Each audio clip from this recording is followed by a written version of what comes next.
The Game of Thrones franchise has well over 8 seasons and a highly successful spin-off, and with more to come, it has been a successful franchise. However, towards the end of the fantastic Game of Thrones run, it began to go downhill significantly. From the rating starting at an impressive 9.9 on some episodes, to then going downhill to a 4, it's just shocking. But why did Game of Thrones die towards season 8? Game of Thrones went on for around 8 years, so it's a pretty long time if we think about it. I mean, we basically watched the actors grow up. Whereas everyone says the series fell off at season 8, realistically it began to shift in season 5, when they went almost away from the original books and had complete cuts and changes in the story. The Long Night, which takes place in episode 3 of season 8, is a pretty low rated episode where Daenerys and the Dothraki, as well as the North, all battle against the Night King. Even if all the Dothraki did die, but then they were fine by the next episode. But compared to most other battles, it was pretty downplayed and overall not as intriguing as the others, such as Battle of the Bastards or the Battle of Gold Road. All were exceptional battles, yet even if this episode was greater than the final battle to conquer King's Landing, some said it was rushed, and to say that it's the Long Night, it wasn't really that long and was more like a short night.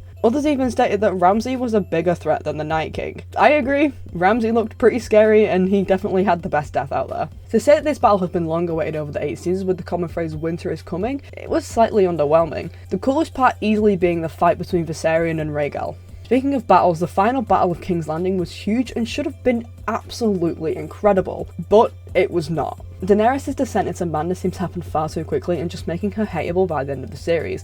Being eventually killed off by Jon Snow was probably the best part of the episode, but let's not take that too seriously. And of course seeing Drogon melt the Iron Throne, which was the biggest plot point for the entire series, but seeing Daenerys going from being loved for her choices and personality to just straight up murdering an entire city, it just didn't make sense. Although her speech in season 3 was iconic, the speech in season 8 was also just as iconic, but also too dark and made a lot of characters realise the type of queen that she'd be. Because as it said a few times in the show, when a Targaryen is born, the gods flip a coin, and for a while we really thought that Dany would be on the good side of that coin, but eventually turning into the Mad Queen much like her father, except no one really took her seriously except from the people that died.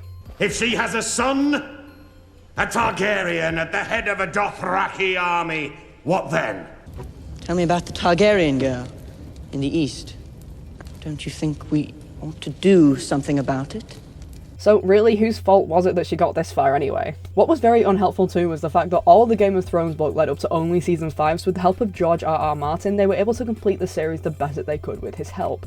But the final book has been in production since 2010, and it looks like we'll still be waiting quite a while. And not only was this a disappointing and well-rounded reason for the ending of Game of Thrones being bad, but also a lot of the characters had changed, simplifying it down to Tyrion became dumb, Jon became a simp, Arya became Batman, and Jaime's arc was reset. Let's not forget about the fact that Jon Snow being a Targaryen meant absolutely nothing. All in all, the last season of Game of Thrones, and maybe even some of the last couple of seasons, were entirely rushed and were just downright not as enjoyable as the first couple of seasons. Sure, the reunion of the Starks were a great hit in the heartstrings, but none of that was memorable, and if I had to rewatch the series, I'd definitely skip this season. One of my favourite things about Game of Thrones though is that you can never fully expect anything. If you've never read the books, it's such a shock when you're watching Game of Thrones for the first time because they're constantly killing off main characters. So realistically, you can never really predict the outcome of Game of Thrones.